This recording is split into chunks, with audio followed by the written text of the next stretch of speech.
m'appelle David Hervieux, je suis le président de Dévolution. Dévolution, c'est une entreprise de gestion de connexion à distance et de mots de passe. Moi, ce qui m'a donné envie de commencer à avoir ma propre entreprise, je dirais que c'est un petit peu le hasard. À un moment donné, j'ai eu une opportunité. Ça m'a donné le goût de pousser plus loin puis d'avoir le plein contrôle sur, je dirais, ma destinée. C'est comme ça que j'ai commencé. Fait que c'est un petit peu de chance, d'opportunité puis d'opportunisme. Moi, dans ma vie, ma famille, c'est pas une famille d'entrepreneurs. Mon père, il a toujours été un employé, donc j'ai pas eu de modèle familial, sauf que je suis un grand fan de M. Jean-Marc Chaput. Puis une des choses que je dirais que j'ai appris de lui, c'est de passer à l'exécution. Ça prend du courage pour être un entrepreneur, mais ça prend aussi en même temps une passion. Fait qu'en mélangeant les deux, puis en exécutant, en s'aventurant, c'est une belle façon à un moment donné de sortir de ses pantoufles pour aller plus loin. L'important, c'est de s'entourer d'une équipe. Moi, je suis en technologie. C'est facile de passer des années à développer le produit parfait, mais il faut le livrer. Ça fait partie des fonctionnalités du produit de le livrer pour aller chercher le maximum d'informations, de retours, de commentaires sur ce qu'on fait. Puis, ce qui est le plus important, c'est les commentaires négatifs. Souvent, on s'entoure de gens qui nous appuient, c'est bien, mais on veut leur juste.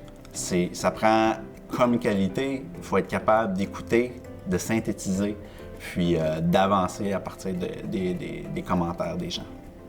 Je crois pas qu'on est entrepreneur, je pense qu'on le devient, puis c'est ça la beauté, c'est que les gens autour de nous nous aident à avancer, puis ils deviennent complémentaires dans notre cheminement. Les deux meilleurs conseils que je pourrais donner, c'est soyez passionnés, les opportunités vont venir, puis entourez-vous des bonnes personnes, que ce soit un mentor, un coach, que ce soit des directeurs.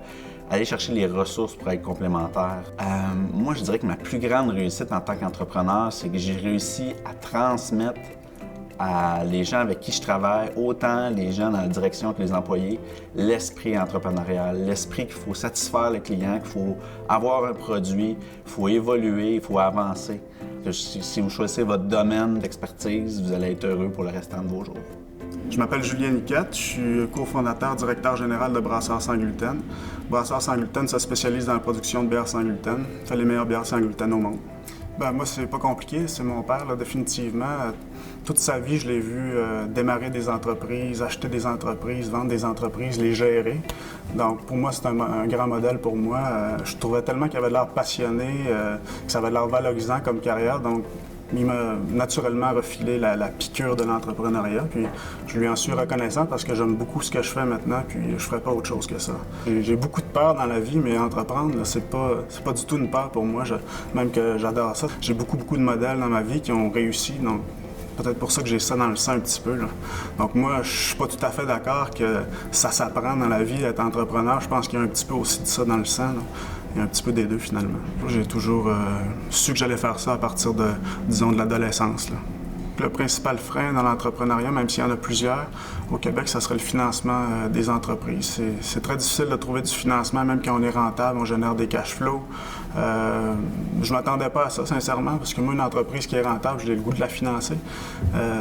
Mais non, il faut cogner à plusieurs portes, puis ça t'oblige à avoir beaucoup de détermination. Si j'avais quelque chose à conseiller aux jeunes qui veulent se lancer en affaires, c'est premièrement, de trouver une idée qui les passionne.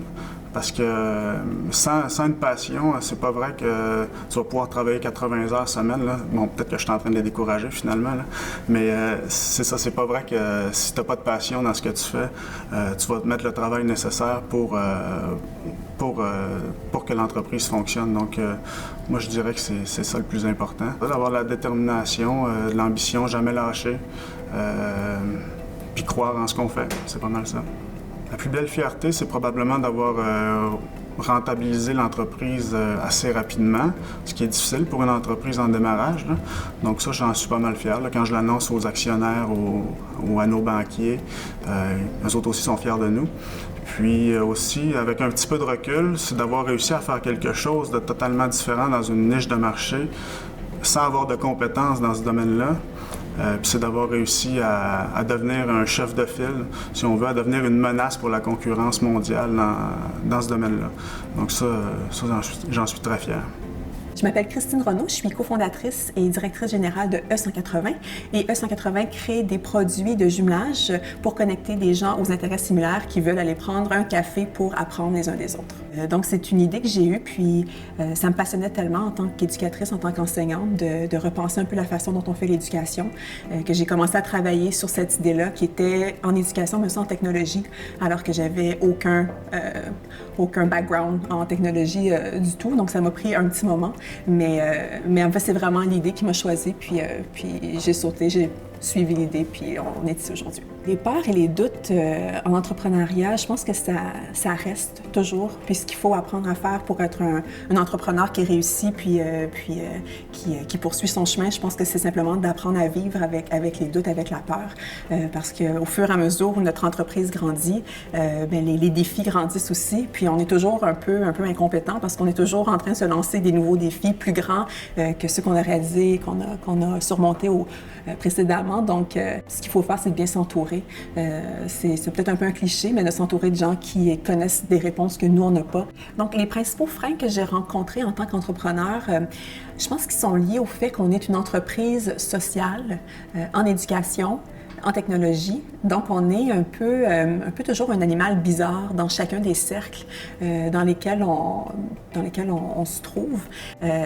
Si j'avais su ce qui m'attendait, je ne sais pas si je l'aurais fait parce que c'est pas toujours facile. Puis c'est beaucoup de travail, définitivement, d'entrepreneur, mais je ne changerais pas ma place pour tout l'or du monde. Donc, ce que je dirais, en fait, c'est de ne pas penser à ce qui s'en vient dans 4 ans quand on veut se lancer en tant qu'entrepreneur, de penser aux défis qu'on va avoir à surmonter dans 2 ans, même dans 1 an, de commencer petit. Je parle souvent de prototypes quand j'enseigne l'entrepreneuriat, donc de commencer avec la plus simple expression de votre idée. Donc, au lieu de partir et d'essayer de bâtir tout de suite votre grande idée qui pourra prendre 3 ans, commencez avec la plus petite expression de cette grande idée-là, testez-la dans le marché, puis bâtissez cette idée-là avec les gens qui vous entourent, avec votre marché. C'est un peu comme les athlètes, je pense qu'on pense souvent les entrepreneurs aux athlètes, c'est-à-dire de ne pas lâcher, de s'entraîner, de poursuivre, de viser l'excellence, même quand c'est difficile. C'est vraiment un chemin de dépassement de soi, puis je suis vraiment fière d'avoir entrepris.